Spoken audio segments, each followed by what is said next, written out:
నమస్కారం. దూరదర్శన్ వార్తలకు స్వాగతం. నేను సరోజ. ముందుగా వార్తలోని ముఖ్యాంశాలు చూద్దాం.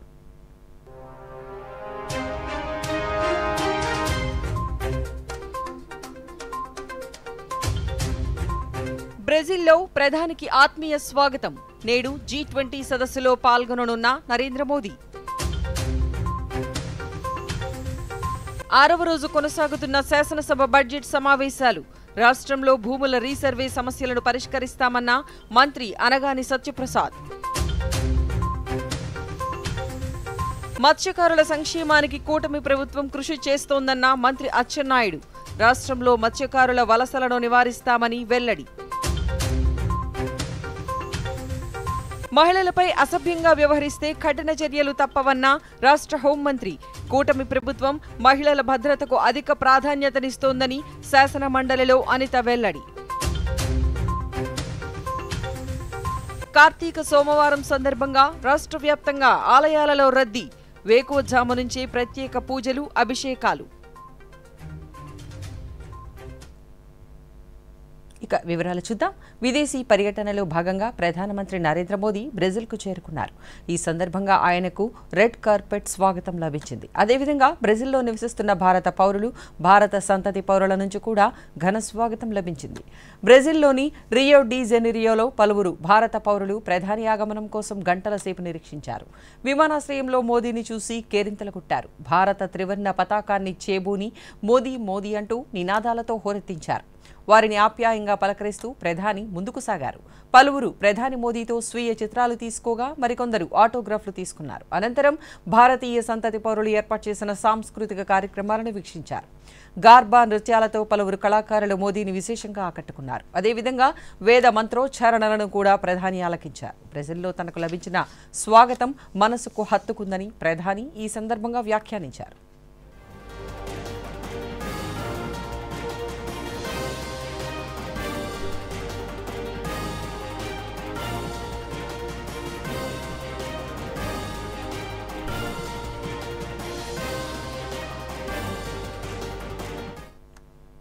బ్రెజిల్లోని రియో డి జెనీరోలో నేటి నుంచి 2 రోజుల పాటు 19వ G20 సదస్సు జరుగుతుంది. ఈ సదస్సుకు ప్రధానమంత్రి నరేంద్ర మోదీ హాజరు కానున్నారు. ఈ సందర్భంగా మోదీ కీలకోపన్యాసం చేయనున్నారు. ప్రపంచ దేశాల సుస్థిర అభివృద్ధి, ఆర్థిక స్థిరత్వం వంటి పలు కీలక అంశాలను G20 వేదికగా ప్రస్తావించనున్నారు. అలాగే పలు దేశాధినేతలతో ఆయన ద్వైపాక్షిక అంశాలపై చర్చించనున్నారు. G20 సదస్సులో ట్రోకా సభ్యునిగా ప్రధాని మోదీ పాల్గొంటారు. బ్రెజిల్, దక్షిణాఫ్రికాతో పాటు భారతదేశం G20 ట్రోకాలో భాగంగా ఉన్న విషయం తెలిసిందే. ఈ రోజు రేపు జరగనున్న G20 శిఖరాగ్ర సమావేశానికి హాజరయ్యే నాయకులలో ప్రధాని మోదీతో పాటు చైనా అధ్యక్షులు జీ జిన్పింగ్, అమెరికా అధ్యక్షులు జో బైడెన్ కూడా ఉన్నారు.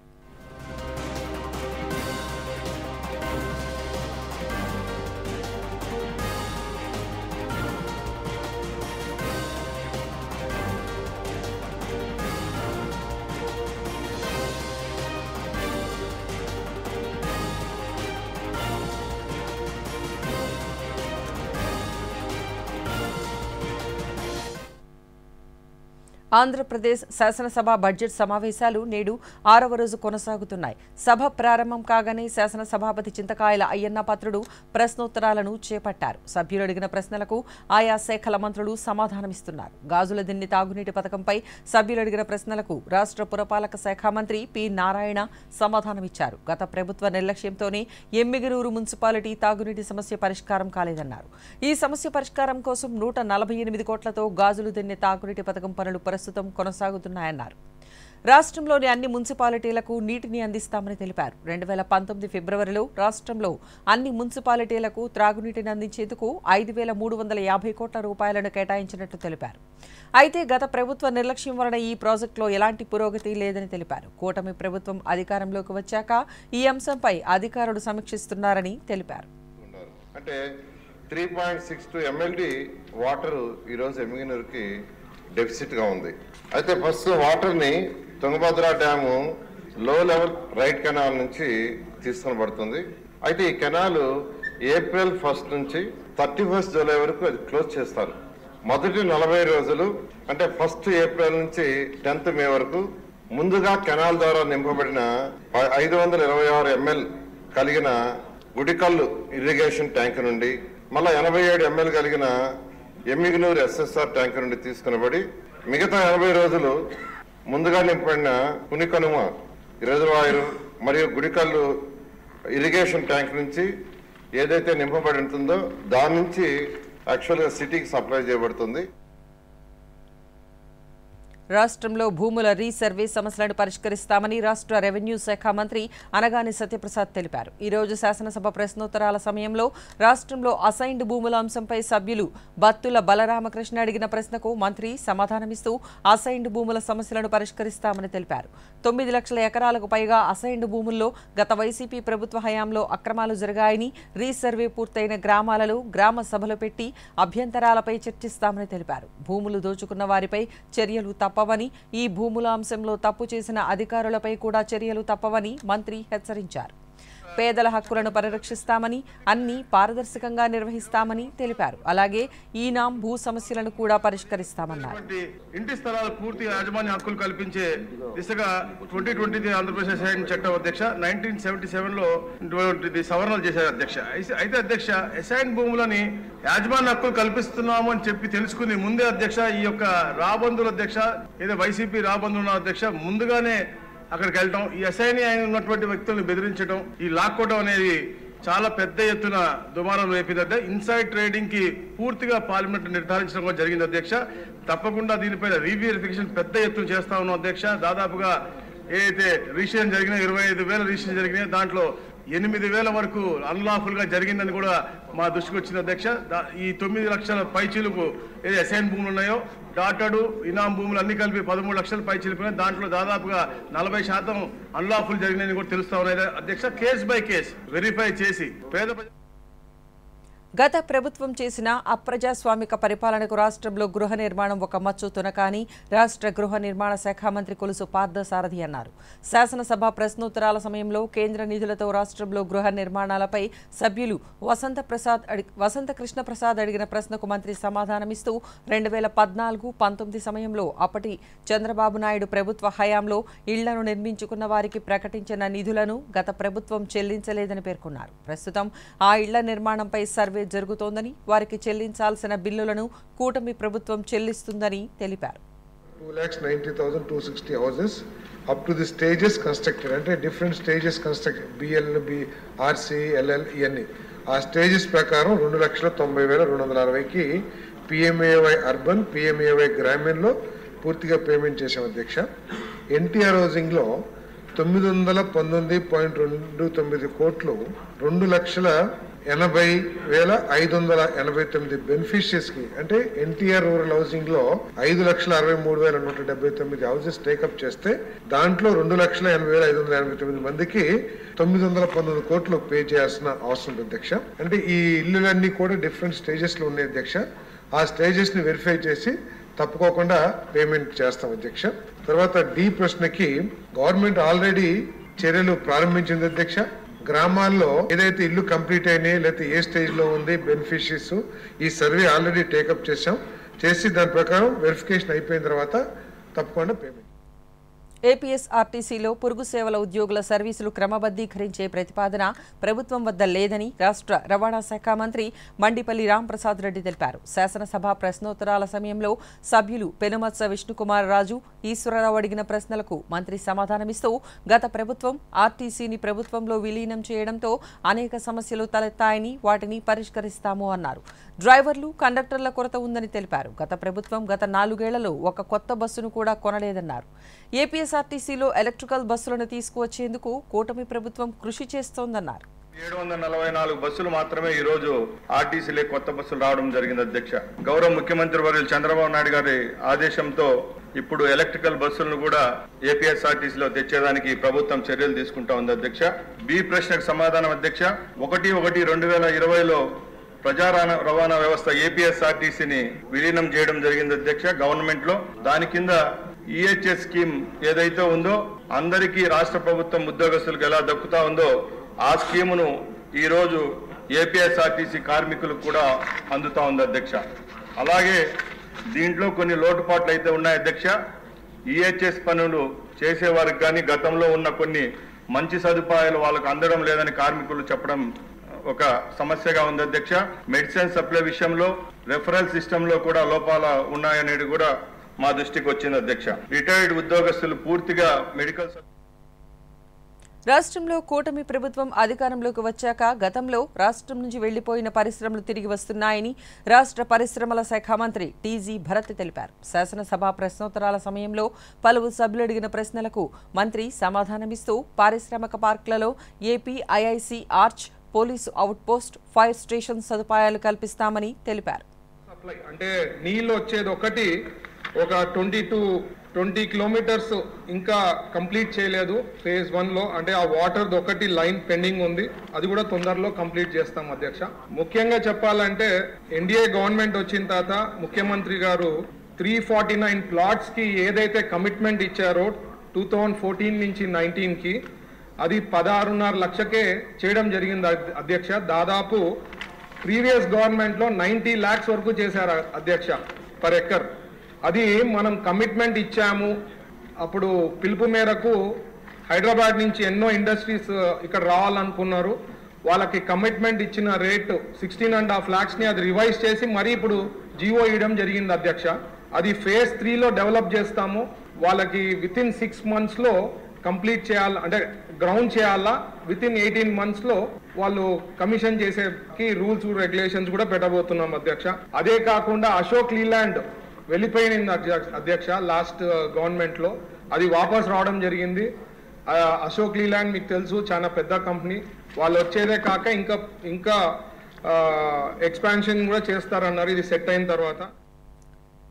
మత్స్యకారుల సంక్షేమానికి తమ ప్రభుత్వం ప్రాధాన్యతనిస్తోందని రాష్ట్ర వ్యవసాయ మత్స్య శాఖ మంత్రి కింజరాపు అచ్చెన్నాయుడు తెలిపారు. ఈ రోజు శాసనసభ ప్రశ్నోత్తరాల సమయంలో రాష్ట్రంలో మత్స్యరంగంపై సభ్యులు లోకం నాగమాధవి, వంశీకృష్ణ శ్రీనివాస్ అడిగిన ప్రశ్నలకు మంత్రి సమాధానమిస్తూ గత ప్రభుత్వం అన్ని వ్యవస్థలను నిర్వీర్యం చేసింది అన్నారు. తమ ప్రభుత్వం అధికారంలోకి వచ్చాక మత్స్యకారులకు చెల్లించాల్సిన సబ్సిడీ బకాయిలు 35,000 కోట్ల రూపాయలు అందించినట్లు తెలిపారు. 5 ఏళ్లలో వైసీపీ ప్రభుత్వం వేట సమయంలో మృతి చెందిన 63 మంది మత్స్యకారుల కుటుంబాలకు ఎలాంటి పరిహారం కూడా అందించలేదని, కూటమి ప్రభుత్వం వాటిని చెల్లించింది అన్నారు. మత్స్యకారుల సంక్షేమం, అభివృద్ధికి ప్రభుత్వం చర్యలు తీసుకుంటోందని తెలిపారు. మత్స్యకారుల వలసలను నివారిస్తామన్నారు. అర్హులందరికీ మత్స్యకార భరోసా అందిస్తామని తెలిపారు. రోజుకి 280 టన్నుల ఉత్పత్తి సామర్థ్యంతో విశాఖపట్నం ఫిషింగ్ హార్బర్ ప్రాంగణంలో 5 ఐస్ ప్లాంట్లని అందుబాటులో ఉంచాం. అదేవిధంగా లైటింగ్ గురించి అడిగారు.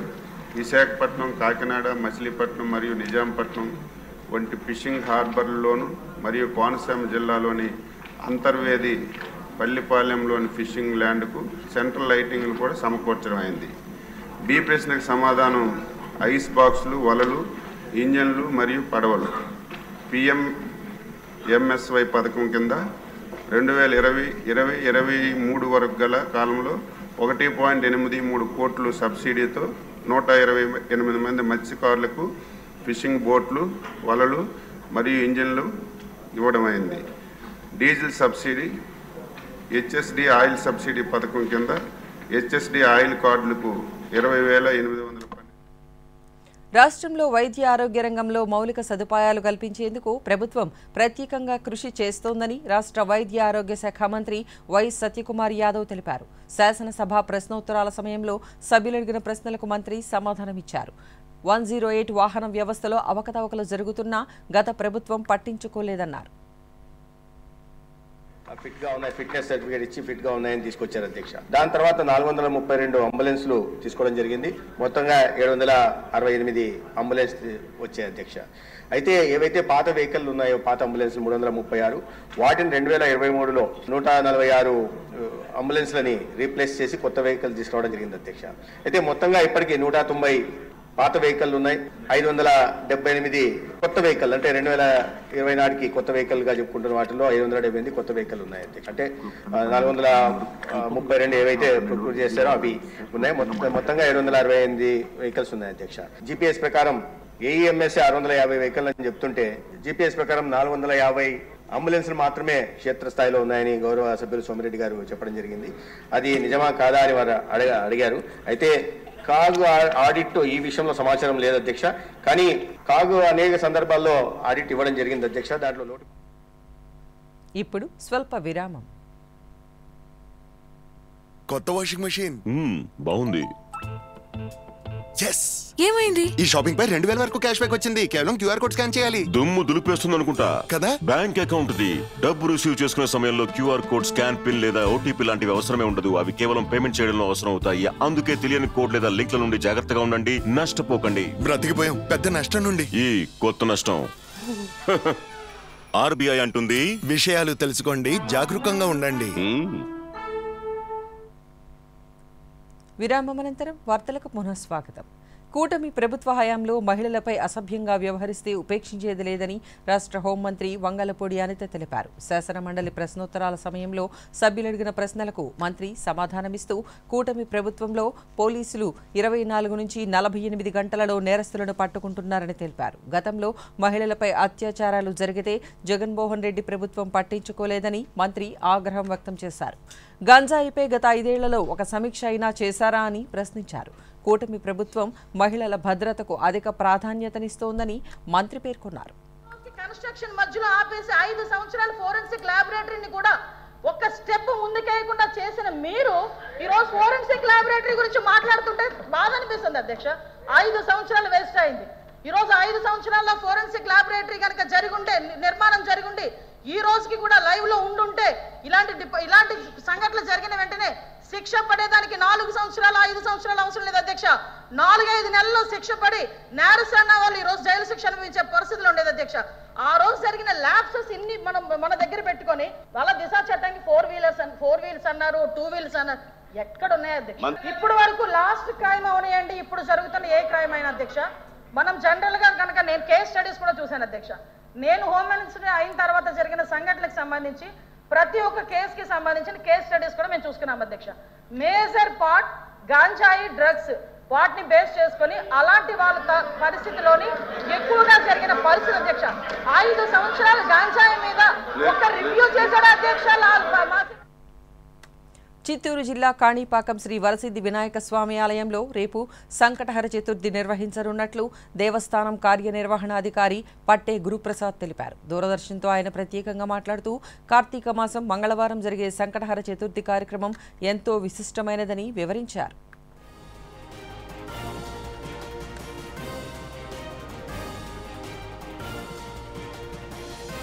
కాణిపాకం నందు వెలిసినటువంటి స్వయంభూ శ్రీ వరసిద్ధి వినాయక దేవస్థానం నందు ప్రతి నెల జరుగు సంకటహర చతుర్థి ఈసారి 19వ తేదీన కార్తీక మాసంలో జరుగు ఈ సంకటహర చతుర్థికి ఎంతో ప్రాముఖ్యత ఉన్నది. ఎందుకంటే కార్తీక మాసంలో సంకటహర చతుర్థి మంగళవారం రావడము చాలా విశిష్టత కలదు. ఈ యొక్క సంకటహర చతుర్థి నందు పాల్గొన్న భక్తులందరూ కూడా విరివిగా వస్తున్నారు. వారి యొక్క ఎక్కువ మంది యొక్క భక్తుల కోసము గతంలో ఒక పూటే ఉండేది, ఇప్పుడు ఉదయం. కార్తీక సోమవారం సందర్భంగా తెలుగు రాష్ట్రాలలోని ఆలయాలలో భక్తుల రద్దీ కొనసాగుతోంది. భక్తులు వేకువజాము నుంచి దర్శనాలకు తరలివచ్చారు. శ్రీశైలం, పంచారామ క్షేత్రాలతో సహా పలు ప్రాంతాలలోని ఆలయాలలో రద్దీ నెలకొంది. కృష్ణ, గోదావరి నదులలో భక్తులు పుణ్య స్నానాలను చేశారు. అనంతరం నదుల్లో దీపాలను వదిలారు. దీంతో నదీ తీరాలలో ఆధ్యాత్మిక శోభ నెలకొంది. శ్రీకాకుళం జిల్లాలో పంచలింగ క్షేత్రాలలో ఒకటైన శ్రీ ఉమారుద్ర కోటేశ్వర స్వామి దేవస్థానం భక్తులతో కిటకిటలాడుతోంది. వేకువజాము నుంచే విశేష అర్చనలు, అభిషేకాలు చేపట్టారు. ఈ సందర్భంగా స్వామివారిని వివిధ రకాల పూలతో ప్రత్యేక అలంకరణ చేసి విశేష హారతులనిచ్చారు. నాగావళి నదిలో మహిళలు పెద్ద ఎత్తున కార్తీక దీపం వెలిగించి ప్రత్యేక పూజలు చేశారు.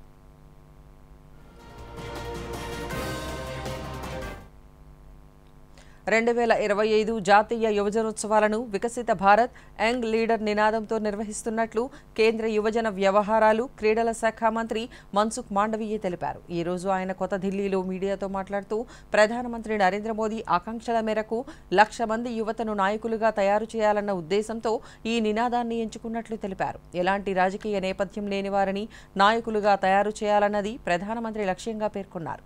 అదేవిధంగా ప్రధాని మోదీ చెబుతున్న వికసిత భారత్ విజన్ సాకారంతో భాగంగా యువత బాధ్యతలను గుర్తు చేయాలనేది కూడా 2025 జాతీయ యువజనోత్సవాల లక్ష్యంగా కేంద్ర మంత్రి తెలిపారు. దేశాభివృద్ధిలో యువజనుల పాత్ర ఎలా ఉండాలనే విషయంపై ఈ వేదిక ద్వారా చర్చించనున్నట్లు పేర్కొన్నారు.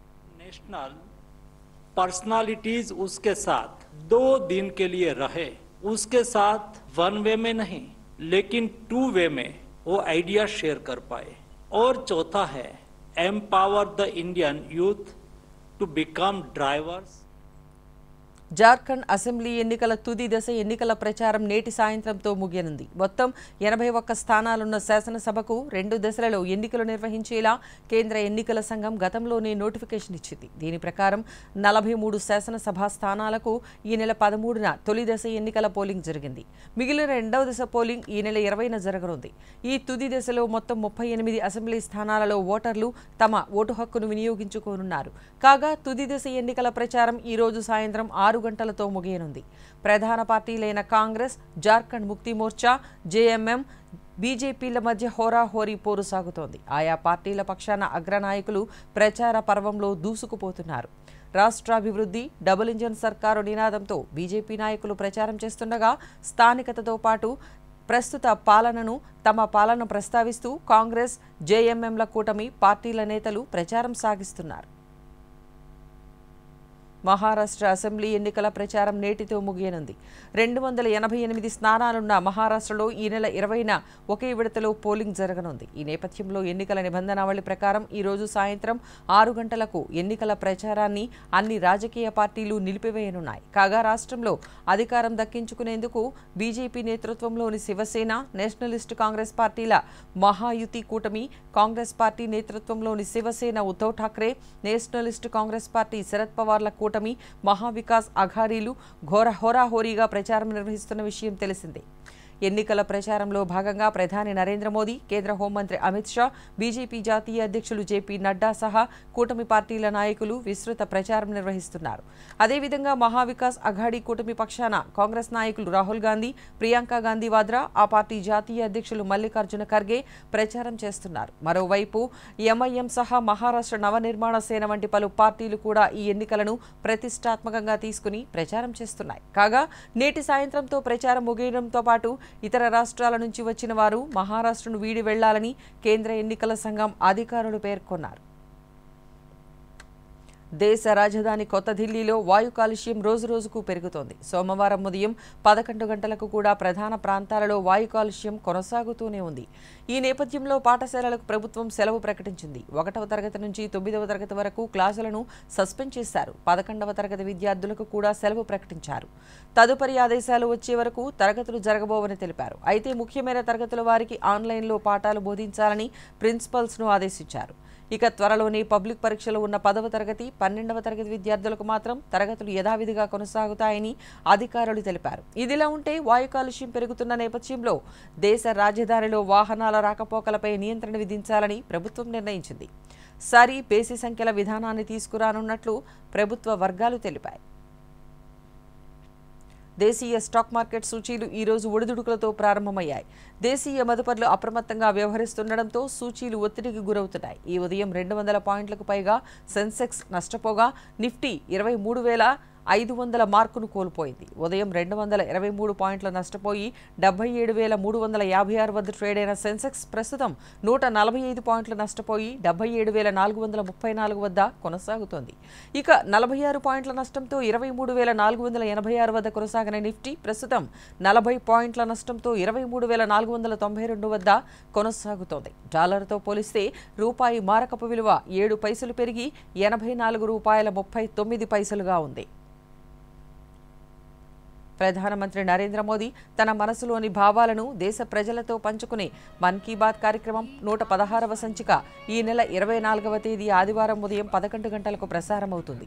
ప్రజలు తమ అభిప్రాయాలను నమో యాప్ ద్వారా కానీ, స్వర సందేశాలనైతే 18001117800 నెంబరుకు ఈ నెల 22వ తేదీలోగా పంపవచ్చు. అలాగే www.mygov.in వెబ్సైట్ ద్వారా కానీ 1922 నెంబరుకు మిస్డ్ కాల్ ఇవ్వడం ద్వారా తిరిగి మన మొబైల్కు వచ్చే సంక్షిప్త సందేశంలోని లింక్ ద్వారా కూడా అభిప్రాయాలను తెలియజేయవచ్చు.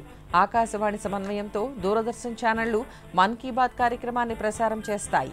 ఈ కార్యక్రమ తెలుగు అనువాదం వెనువెంటనే దూరదర్శన్ సప్తగిరిలో ప్రసారం అవుతుంది. ఆగ్నేయ బంగాళాఖాతంలో ఈ నెల 23న అల్పపీడనం ఏర్పడనుంది. తరువాత ఇది పశ్చిమ వాయువ్యంగా పయనించే క్రమంలో తుఫానుగా మారే అవకాశం ఉందని వాతావరణ శాఖ పేర్కొంది. ఈ నెల 26 లేదా 27 నాటికి శ్రీలంకకు ఉత్తర దిశగా రానుందని, దీని ప్రభావం రాయలసీమ, దక్షిణ కోస్తాలోని నెల్లూరు, ప్రకాశం జిల్లాలపై పడే అవకాశం ఉందని తెలిపింది. కాగా బంగాళాఖాతం నుంచి వీస్తున్న తూర్పుగాలుల ప్రభావంతో రాయలసీమ, కోస్తాలో అక్కడక్కడా వర్షాలు కురిశాయి. రానున్న 24 గంటల్లో రాయలసీమలో పలుచోట్ల, దక్షిణ కోస్తాలో అక్కడక్కడా వర్షాలు కురుస్తాయని, ఉత్తర కోస్తాలో పొడి వాతావరణం నెలకొంటుందని వాతావరణ శాఖ తెలిపింది. ఈ వార్తలు ఇంతటితో సమాప్తం. నమస్కారం.